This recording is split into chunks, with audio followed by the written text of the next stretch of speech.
اعوذ باللہ من الشیطان الرجیم بسم اللہ الرحمن الرحیم نصر من اللہ و فتح قریب۔ ذوالفقار ورلڈ کے معزز ناظرین، میرا آپ سب کو محبت بھرا سلام۔ امید ہے کہ آپ خیریت سے ہوں گے۔ اللہ پاک آپ کو اپنی حفظ و امان اور پناہ میں رکھے۔ میرا اس چینل بنانے کا مقصد، اس میں رشتوں کی بابت معلومات اور حکمت کے نسخے میں ایسے اپلوڈ کروں گا جو کم خرچ بالا نشین ہوں گے، اور دین اور دنیاوی معلومات۔ مذہبی ویڈیو بھی میں اس میں اچھی اپلوڈ کر رہا ہوں۔ آپ میرے سے چینل کو سبسکرائب کریں، بیل آئیکن کے بٹن کو دبائیں تاکہ میرے ہر آنے والی ویڈیو کا نوٹیفیکیشن آپ کو ملتا رہے، اور اسے لائک بھی کریں، شیئر بھی کریں، کیونکہ یہ میری ابھی ابتدا ہے۔ میں نے نیا چینل یوٹیوب پہ افتتاح کیا ہے۔ آپ میری اگر حوصلہ افزائی کریں گے تو میں انشاءاللہ اچھی ویڈیو آپ کے سامنے پیش کروں گا۔ آج کی میری ویڈیو کا عنوان ہے عالم برزخ کیا ہے اور عالم برزخ کی زندگی کیا ہے۔ اللہ رب العزت نے یہ دنیا بے مقصد نہیں پیدا کی۔ خالق اکبر نے کن کہہ کے عالم ارواح میں جو قیامت تک روحیں آنی ہیں انہیں پیدا کر دیا تھا۔ اب وہ اپنی ترتیب کے حساب سے عالم ارواح سے دنیا اس جہان میں آ رہی ہیں۔ پھر اللہ رب العزت نے ہر کسی کی ایک عمر لکھی ہے۔ جب وہ بندہ، وہ جن و انسان، کوئی ذی روح جب اپنی وہ عمر پوری کر لیتا ہے، پھر یہ روحیں جن و انسان کی عالم برزخ میں چلی جاتی ہیں۔ جب تک قیامت نہیں آتی جن و انسانوں کی روحیں عالم برزخ میں رہیں گی۔ عالم برزخ کے معنی ہے آڑ، یعنی پردے کو کہتے ہیں۔ سورہ مومنین میں عالم برزخ کا ذکر ہے، آپ پڑھ سکتے ہیں۔ اور عالم برزخ ایک ایسا جہان ہے کہ جس کا ہم ادراک نہیں کر سکتے، یہ ہماری سمجھ سے بالاتر ہے۔ جس طرح ایک حضرت علی فرماتے ہیں کہ بچہ ماں کے پیٹ میں ہوتا ہے، وہ سمجھتا ہے کہ میری پوری کائنات، پورا عالم یہی ہے، لیکن جب وہ اس جہان میں آتا ہے تو وہ ایک کائنات بہت بڑی ہوتی ہے۔ اسی طرح اس کائنات کے مقابلے میں جو عالم برزخ کی کائنات ہے، جو عالم ہے، وہ بہت بڑا ہے، جسے ہم سمجھ نہیں سکتے، ہماری سمجھ سے بالاتر ہے۔ بہرحال عالم برزخ میں جانے سے پہلے ہمارے اوپر پہلے موت کی سختی آتی ہے، موت کا وقت آتا ہے۔ امر الہی سے حضرت عزرائیل علیہ السلام لوگوں کی روح جب قبض کرنے آتے ہیں تو یہ اپنے ایمان اور اعمال کے حساب سے ہوتی ہے۔ اگر بندہ مشرک ہے، کافر ہے، منافق ہے، ظالم ہے، مخلوق خدا کو نقصان دینے والا ہے، تو اس پہ اللہ عذاب کے فرشتے اتارتا ہے، اور اس کی روح اتنی سختی سے قبض ہوتی ہے۔ یہ حدیث میں آتا ہے کہ اگر آپ ایک کپڑے کو بیری کے درخت کے کانٹوں میں پھنسا دیں، پھر اسے کھینچیں، تو اس کپڑے کی کیا حالت ہو جائے گی؟ وہ کپڑا تار تار ہو جائے گا، اس میں سوراخ ہی سوراخ ہو جائیں گے۔ اس سے بھی زیادہ سختی آتی ہے۔ یا دوسری حدیث میں یہ آتا ہے کہ ایک شخص ہے، اس کے جسم پہ سینکڑوں کی تعداد میں تلواریں چبو دی جائیں، اس کی نوکیں، تو اس سے بھی زیادہ سختی آتی ہے۔ استغفر اللہ ربی و اتوب الیہ۔ یہ باتیں ہمیں سوچنی چاہیے، سمجھنی چاہیے، اور موت اور قبر کو، عالم برزخ کو، آخرت کو یاد رکھنا چاہیے۔ اسی میں ہماری بھلائی ہے۔ لیکن اس کے مقابلے میں جو بندہ مومن ہوتا ہے، مسلمان ہوتا ہے، جو بندہ مومن ہوتا ہے، مسلمان ہوتا ہے، جب اس کی روح ملائکہ کھینچنے آتے ہیں، اللہ رب العزت ان پہ رحمت کے فرشتے نازل کرتا ہے، اور ان کی روح ایسے کھینچ لیتی ہے جیسے ہم گلاب کا پھول سونگھتے ہیں۔ اللہ اکبر! یہ اللہ کا انعام ہے اور فضل ہے۔ عالم برزخ جب تک قیامت نہیں آتی، روحیں وہاں پہ رہیں گی۔ جو نیک روحیں ہیں وہ عالم علین میں جاتی ہیں، جو بد روحیں ہیں، ظالم ہیں، بے دین، کافر و مشرک منافق لوگ ہیں، وہ سجین میں جاتے ہیں۔ جو علین ہے یہ عالم برزخ والوں کی جنت ہے، جو سجین ہے یہ عالم برزخ والوں کی جہنم ہے۔ یہ اس وقت تک وہاں رہیں گے جب تک قیامت نہیں آ جاتی۔ پھر اللہ رب العزت قیامت والے دن ہم سب کو اٹھائے گا اور ہمارا حساب و کتاب لے گا۔ پھر وہ جو جنت جہنم ہے جس کا قرآن میں حدیث میں ذکر ہے، پھر ہمیشہ ہمیشہ اس کا فیصلہ ہو جائے گا۔ بہرحال ہمیں عالم برزخ کے متعلق بھی معلومات لینی چاہیے۔ عالم برزخ میں سفر ہے، بڑی سخت گھاٹیاں ہیں اور بڑی مشکلات کا سامنا کرنا پڑتا ہے اگر بندہ اللہ اور رسول کے طور طریقوں پہ نہیں چلتا۔ سورہ نساء میں ارشاد رب العزت ہے، سورہ نساء کی آیت نمبر 69 ہے، کیا ایمان والو، جس نے بھی اللہ اور اس کے رسول کی اطاعت کی، پھر اللہ اس پہ فضل کرے گا۔ مرنے کے بعد اللہ اسے شہداء، صدیقین، انبیاء اور صالحین بندوں کے ساتھ ان کی رفاقت کرے گا، یعنی ان کے ساتھ وہ ان کا ہم نشین ہوگا۔ لیکن یہ کس طرح؟ جب ہم اللہ اور رسول کی اطاعت کریں گے۔ لیکن ہماری زندگیاں تو اللہ اور رسول کی اطاعت کے برخلاف ہیں۔ ہمیں اللہ اور رسول کی اطاعت کرنی چاہیے۔ عالم برزخ کے متعلق ایک عالم دین کا میں نے واقعہ پڑھا دینی بکس میں۔ وہ عالم دین بہت بڑے تھے۔ وہ کہتے ہیں کہ میرا ایک دوست تھا، مومن تھا، مسلمان تھا، لیکن اللہ نے اسے ہر طرح کی نعمتوں سے نوازا ہوا تھا۔ مالی خوشحالی تھی، وہ دنیا کی زندگی میں محو تھا، کبھی نماز پڑھ لی، کبھی نہیں پڑھی، رمضان کے روزے چند رکھ لیے، نہیں رکھے، اس پہ حج بھی فرض تھا، اس نے حج بھی نہیں کیا۔ کہا میں عالم دین ہونے کے تحت اسے سمجھاتا رہتا تھا، اے بندہ خدا، خدا نے تجھ پہ اگر فضل کیا ہے، اپنے نبی کی امت میں پیدا کیا ہے، پھر تجھے مال و دولت سے نوازا ہے، صحت و تندرستی سے نوازا ہے، دنیا کے ساتھ ساتھ آخرت کی بھی فکر کر۔ وہ ہنس کے ٹال دیتا تھا۔ آخرکار قرآن کہتا ہے کل نفس ذائقۃ الموت، کہ ہر زی روح نے موت کا ذائقہ چکھنا ہے۔ قدرت مولا کی، اس کی جوانی کی حالت میں موت ہو گئی، بچے ابھی چھوٹے تھے۔ کہا میری اس سے بڑی محبت تھی، جب اسے فوت ہوئے کچھ عرصہ ہو گیا، مجھے اس کی یاد ستاتی تھی۔ میں عالم دین تھا، نیک تھا، میں نے اللہ رب العزت سے دعا کی، یا رب العزت یہ جو میرا دوست تھا، اس کے عالم برزخ کے حالات مجھے دکھا، یہ کس حالت میں ہے۔ کہا اللہ رب العزت نے میری دعا قبول کی، وہ دوست میرے خواب میں آیا۔ میں نے کہا بندہ خدا، تیرے ساتھ کیا اللہ نے معاملات کیے؟ کہا وہ زاروں کے تار رو رہا تھا، انتہائی پریشانی کے عالم میں تھا۔ اس نے کہا آپ صحیح کہتے تھے، آپ مجھے نصیحت کرتے تھے، میں دنیا کی زندگی میں اتنا مگن تھا، میں نے آپ کی باتوں پہ غور و فکر نہیں کیا۔ میں نے اللہ کی پاک کلام قرآن پاک کو ترجمے و تفسیر کے ساتھ نہیں پڑھا۔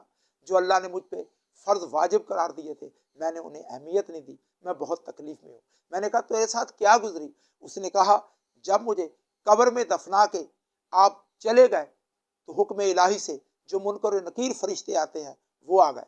انہوں نے مجھ سے سوال کیا من ربوں کا، میں مسلمان تھا، میں نے کہا میرا رب وہ اللہ ہے جو لائق عبادت ہے، وحدہ لا شریک۔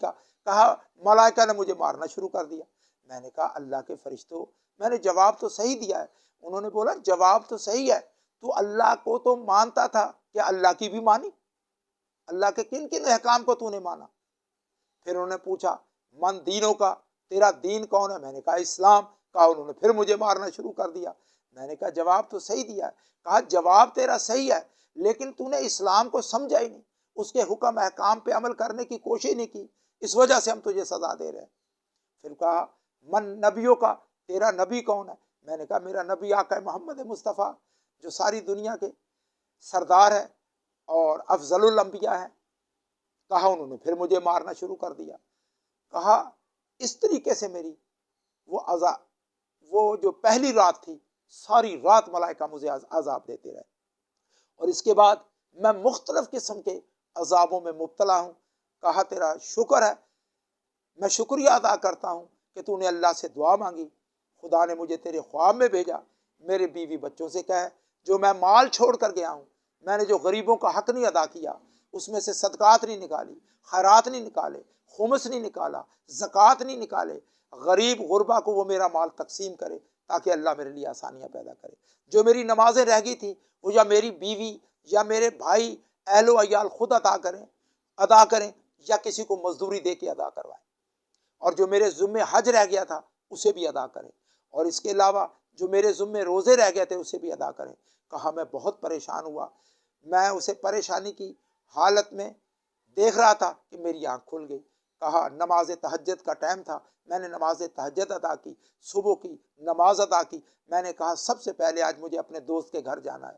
کہا میں نے صبح صبح ان کا دروازہ دق الباب کیا. اس کے بیوی بچوں نے دروازہ کھولا, انہوں نے مجھے پریشان دیکھا. میں نے سارا احوال بیان کیا. شکر ہے اس کی بیوی مومنہ تھی, وہ نیک تھی. وہ کہتی ہے کہ بھائی صاحب میں بھی اپنے شوہر کو سمجھایا کرتی تھی کہ اللہ اور رسول کی تابعداری کرے, وہ ہنس کے ٹال دیتا تھا. کہا میں نے ان حالات میں اپنے دوست کو, میری بہن تیرے شوہر کو دیکھا ہے, ان کے لیے کچھ کرو. کہا بس انہوں نے اسی دن سے عمل کرنا شروع کیا. انہوں نے غریب غربا میں خیرات تقسیم کرنی شروع کی, زکوٰۃ نکالنی شروع کی, اور پھر دینی محفلیں اپنے گھر میں, نبی پاک کی میلاد کی محفلیں, دوسری دینی محفلیں اسلام کے متعلق. انہوں نے غریب غربا کو بلایا اور انہیں طعام اور کھانا تقسیم کیا, غریبوں کو کپڑے دینے لگی. کہا کچھ عرصے بعد پھر میرا دوست میرے خواب میں آیا. میں نے کہا تو کس حالت میں ہے؟ اس نے کہا اب میں صحیح ہوں, کیونکہ میرے لواحقین میرے جو واجبات تھے ادا کرنے شروع کر دیے ہیں, تو اللہ رب العزت نے میرے لیے انعامات کی بارش کر دی ہے. ہم اب یہاں سے سوچنا چاہیے کہ اگر ہم بھی اسی طرح بے عمل ہو کے قبر میں گئے, ہم نے آخرت کی تیاری نہیں کی, تو پھر ہمارے ساتھ بھی یہی کچھ ہوگا. اس کے علاوہ ایک اور واقعہ ہے. ایک دوست نے واقعہ سنایا تھا. وہ کہہ رہا ہے کہ میرا دوست بڑا نیک تھا, اسلام کو جانتا تھا, لیکن وہ ایک رات میرے خواب میں آیا. میں نے اس سے حال احوال بیان کیا. میں نے کہا تو کیسا ہے؟ کہا میں بالکل صحیح ہوں, لیکن ایک اذیت مجھے مل رہی ہے. روزانہ ایک بچھو آتا ہے اور مجھے ڈستا ہے, جس کی وجہ سے بڑی تکلیف ہوتی ہے. میں نے کہا تو نیک تھا, تو نے اللہ رسول کے احکامات کی پیروی کی, تجھے یہ تکلیف کیوں مل رہی ہے؟ کہا ایک دفعہ میرے ایک دوست نے دعوت کی تھی, میں اس کے دسترخوان پہ گیا. وہ دوست کی توجہ بٹی, مجھے اس کے دسترخوان پہ ایک اتنا خوبصورت چاقو نظر آیا. میں نے وہ چاقو چرا لیا. اس کی وجہ سے یہ مجھے تکلیف مل رہی ہے. پلیز میرے گھر والوں سے بولو وہ چاقو فلاں جگہ پہ پڑا ہے, وہ اس میرے دوست کو واپس کر دیں اور میری طرف سے اس سے معافی مانگے. اللہ اکبر جل جلالہ. ایک چاقو چورانے سے اللہ رب العزت اس نیک بندے کو سزا دے رہا ہے. تو ہمیں سوچنا چاہیے, ہم لوگوں کے گھروں پہ قبضے کر رہے ہیں, پلاٹوں پہ قبضے کر رہے ہیں, زمینوں پہ قبضے کر رہے ہیں, اور پھر یہ مال پچھلے والے عیاشی کرتے ہیں. ہمارا کیا بنے گا؟ یہ قابل غور باتیں ہیں. یہ اللہ رب العزت اگر ایسی باتیں ہمیں ظاہر فرماتے ہیں, یہ اللہ کی طرف سے ایک فضل ہے. یہ مثالیں ہمیں سمجھانے کے لیے, تاکہ میرے بندے الرٹ ہو جائیں, وہ آخرت کی تیاری کریں, میرے پیاس تیاری کر کے آئیں. دیکھیں اگر ہم لاہور رہتے ہیں, ہم نے اسلام آباد شفٹ ہونا ہے, تو کیا ہم گھر نہیں بنائیں گے؟ ایسے شفٹ ہو جائیں گے.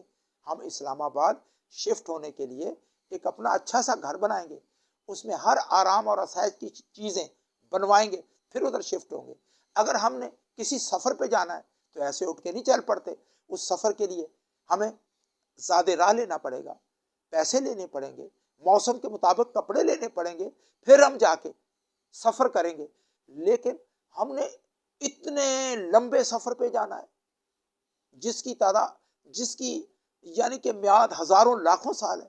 اے انسان تو کتنا غفلت پرور ہے. تو نے اس کے لیے تجھے خیال ہی نہیں, تجھے آخرت کا فکر ہی نہیں. قبر کے لیے کیا تیاری کی ہے؟ عالم برزخ کے لیے کیا تیاری کی ہے؟ میدان حشر کے لیے کیا تیاری کی ہے؟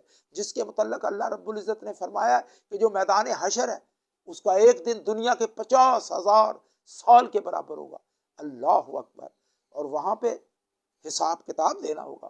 وہاں پہ کوئی سایہ نہیں ہوگا, کوئی درخت نہیں ہوگا, کوئی ہمیں ایسی عمارت نہیں ملے گی کہ ہم اس میں سستا سکے, اس کا سایہ لے سکے. اللہ اکبر. ہمیں آخرت کو بھولنا نہیں چاہیے, اسے یاد رکھنا چاہیے. میں نے چند ماہ قبل کی بات ہے, یوٹیوب پہ پاکستانی ایک لڑکی کا واقعہ سنا کہ وہ چند گھنٹوں کے لیے فوت ہو گئی, پھر اللہ رب العزت نے اس کی روح کو واپس جسم میں پلٹا دیا. ٹی وی اینکر اس کے گھر گئے, یوٹیوب پہ یہ اب بھی یہ ویڈیو ہے. وہ لڑکی بہت رو رہی تھی. ٹی وی اینکروں نے پوچھا کہ اللہ رب العزت نے جب تیری روح قبض کی تو تیرے ساتھ کیا معاملات ہوئے؟ کہا جیسے میری روح ایک تو بڑی اذیت اور سختی کے ساتھ قبض ہوئی, ملائکہ جہنم میں لے کے جا رہے تھے, میں نے کہا میرے ساتھ کیا معاملہ کر رہا ہے؟ کہا میں تو نبی کا پاک کی امت میں سے ہوں۔ اس نے کہا اللہ رب العزت نے نبی پاک کی امت میں گانے بجانے کو، موسیقی کو حرام قرار دیا ہے، تو دن رات موسیقی سنتی تھی، اللہ کو یہ سخت ناپسند ہے۔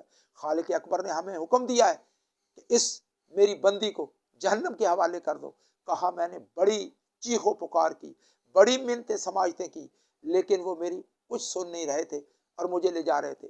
کہا جب وہ مجھے جہنم کے کنارے پہ لے گئے، وہ لڑکی کہتی ہے کہ میں نے پاکستان کے بڑے بڑے سیاست دان بھی جہنم میں دیکھے، جنہوں نے غریبوں کا مال لوٹ کے کھایا تھا، پاکستانی خزانے کو لوٹ کے کھایا تھا۔